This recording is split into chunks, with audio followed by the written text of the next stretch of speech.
Salut à tous, soyez les bienvenus sur la chaîne qui déboîte. Il y a quelques semaines, nous avions testé ensemble le Realme C11, ce téléphone ici, dans cette boîte jaune à ma gauche. Ce smartphone, je l'avais beaucoup apprécié parce que c'était selon moi le meilleur rapport qualité-prix de sa catégorie, même face à des mastodontes comme les Xiaomi Redmi. Alors vous le dire, c'est bien, vous le prouver, c'est mieux. Donc aujourd'hui, ce que je vais faire, je vais comparer le C11 avec le Redmi 9A, qui a la particularité d'être exactement au même prix, 129 € au moment où je fais cette vidéo, et avec le Redmi 9C, d'ailleurs qui m'a été envoyé par Banggood, que je remercie chaleureusement. Le 9A, c'est carrément Realme qui me l'a envoyé. Ça veut dire qu'ils ont confiance en leurs produits, ils sont persuadés qu'ils vont sortir vainqueurs de ce comparatif. Mais comment s'en sortiront-ils si je le compare avec un smartphone qui coûte plus cher certes, mais a la même fiche technique qu'eux? C'est parti pour ce petit comparatif de 3 smartphones que vous pourriez bien avoir envie de vous acheter avec vos étrennes de fin d'année. Allez, on y va. La première chose qui va sauter aux yeux, évidemment, quand on va comparer ces 3 smartphones, c'est le packaging externe, et en particulier le dessus de la boîte, puisque chez Realme, on s'est contenté de mettre en gros la référence du produit, donc ça pourrait presque être une pièce détachée pour un appareil industriel dans un emballage comme ça, alors que chez Redmi, on a un petit peu plus soigné la maquette avec un visuel du smartphone. Cependant, les couleurs que vous voyez ici ne correspondent pas forcément aux couleurs du modèle que vous allez avoir dans la boîte. Donc ça permet d'avoir un aperçu de ce qu'on achète, mais pas un visuel réel non plus. Ce sont des rendus 3D que vous voyez ici, ce ne sont pas des photos du produit, mais au moins on peut déjà avoir une idée claire de ce qu'on va acheter, alors que sur le C11, si vous n'avez pas vu des photos sur internet, vous serez un petit peu plus dans le flou en magasin. Donc petite victoire de maquette, on va dire, chez Redmi. Mais bon, vous savez bien que l'habit ne fait pas le moine et que ça n'est pas pour ça que le C11 est un meilleur ou un moins bon smartphone, évidemment.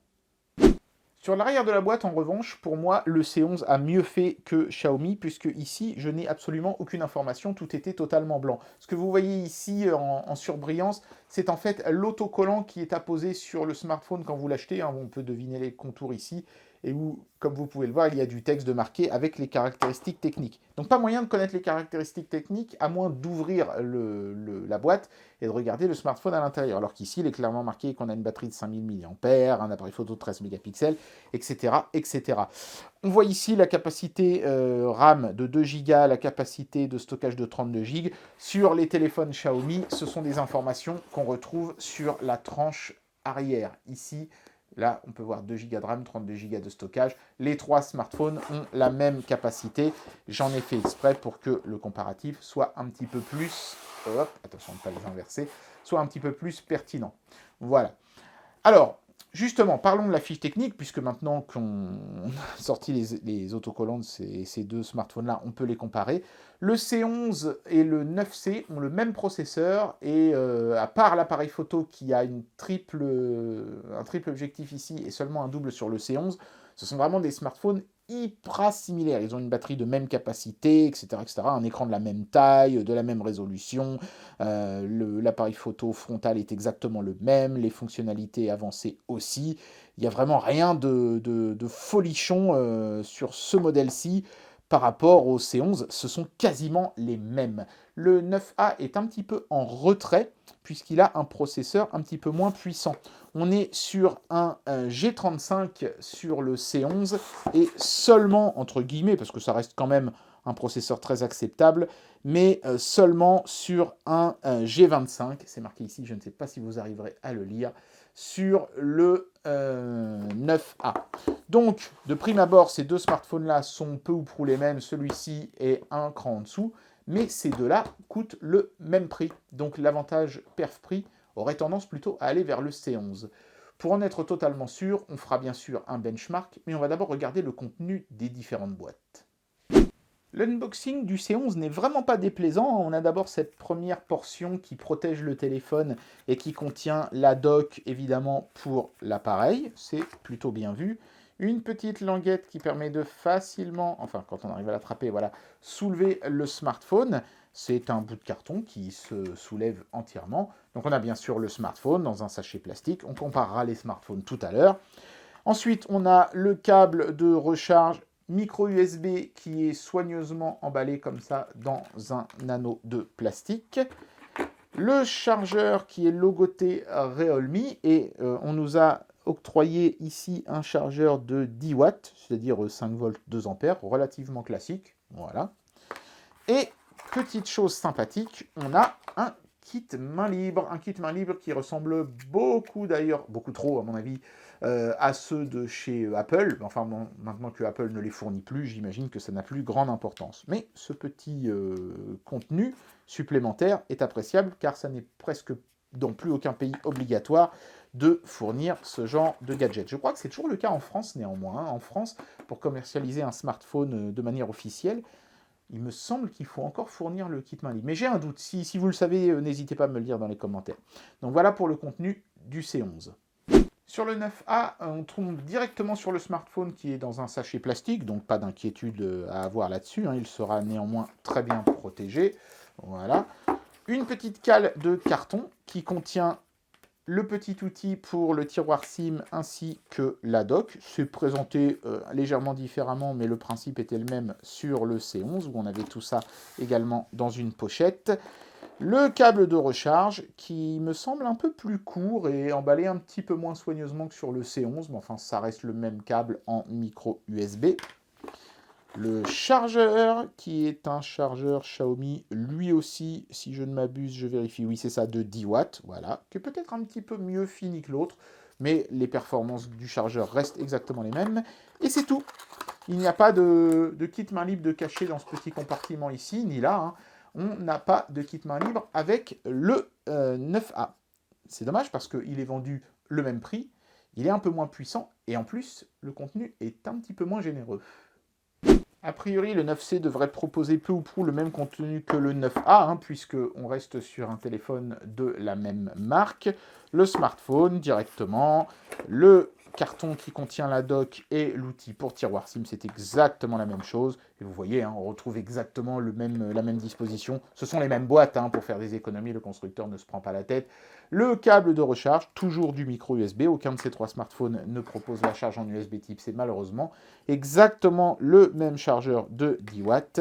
Et toujours pas de kit main libre chez Xiaomi. Ce téléphone-ci coûte plus cher pour des performances similaires et il est un petit peu moins généreux que le C11. Donc pour le moment, le C11 n'est pas vraiment inquiété. Que ce soit en termes de packaging ou en termes de fiches techniques papier, le C11 a l'avantage. On va voir si, quand on allume les trois smartphones, ça change de bord, mais en attendant, on va regarder un petit peu leur look déjà. Maintenant, on va évidemment comparer le design de ces trois appareils. Les trois appareils ont exactement la même façade avant. Ça, vous pouvez le constater par vous-même. C'est-à-dire un écran presque entièrement borderless avec un petit menton qui fait la même taille sur les trois modèles et une encoche en goutte d'eau pour passer l'appareil photo frontal sur le haut. Et à part ça, c'est du borderless. C'est quelque chose qu'on trouve de plus en plus, ces écrans gouttes d'eau sur les smartphones entrée de gamme désormais. C'est vraiment sur l'arrière du téléphone qu'on va repérer le plus d'écart, évidemment. Alors, évidemment, ne faites pas attention à la couleur, puisque chacun de ces trois appareils, y compris celui qui est en noir, sont disponibles dans des coloris différents.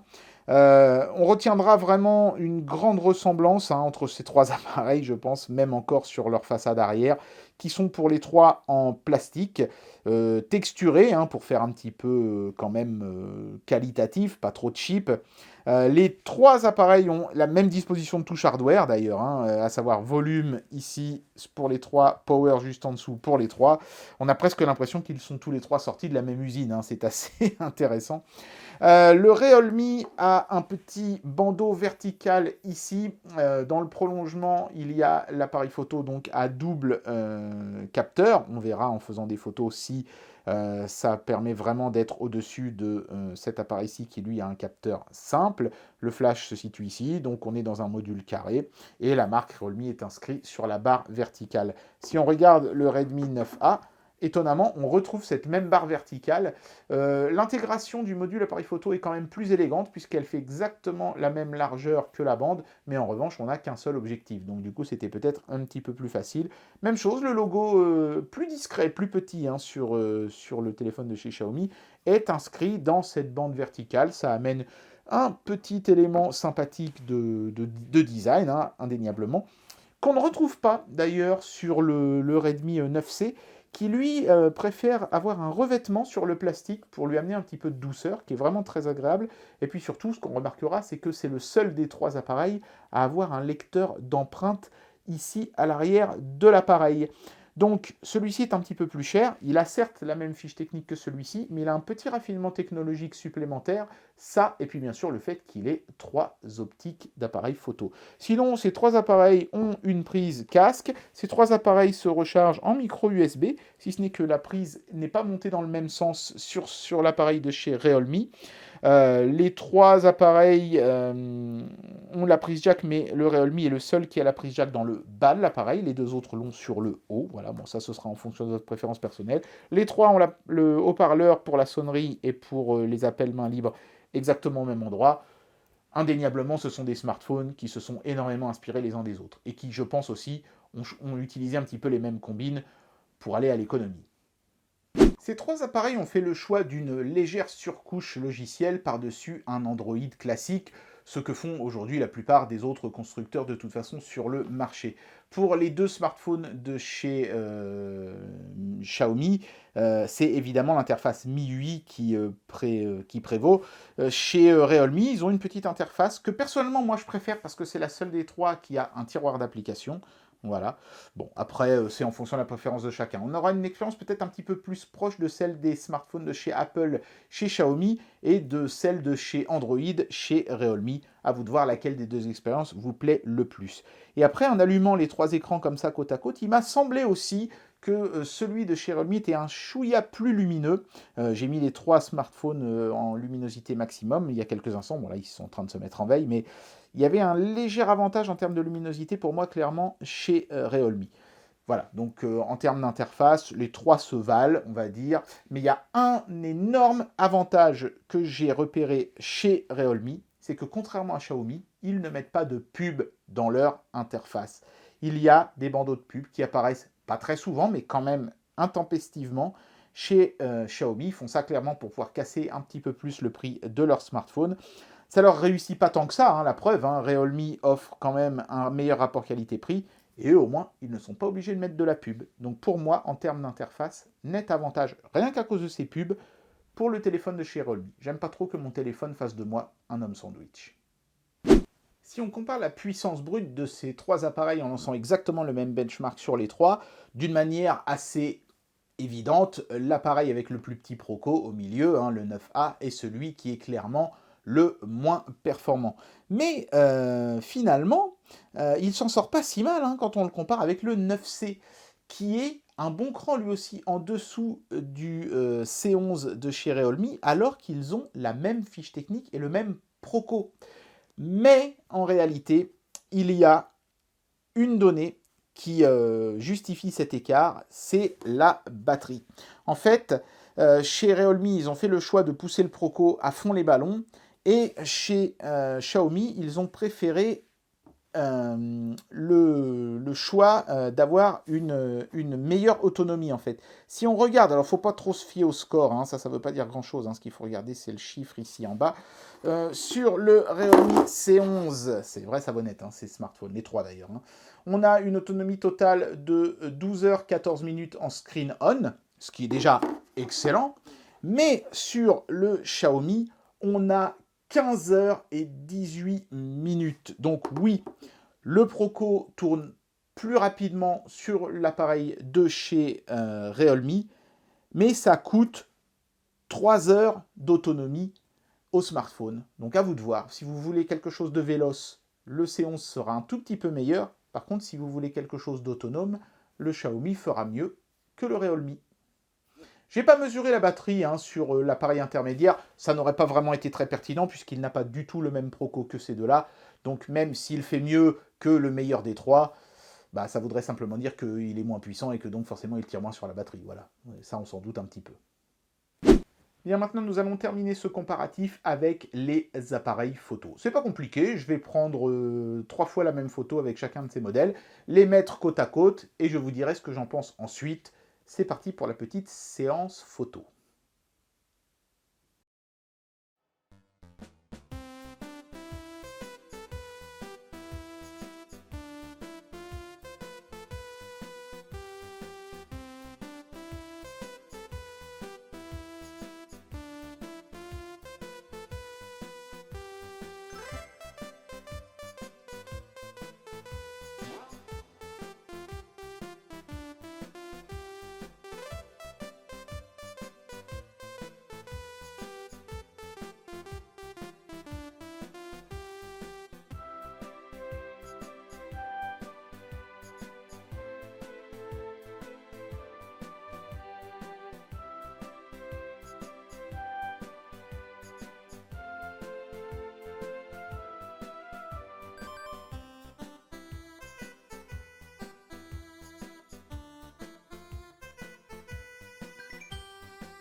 Sans surprise, plus on a de capteurs photo à l'arrière du téléphone et plus les photos sont réussies.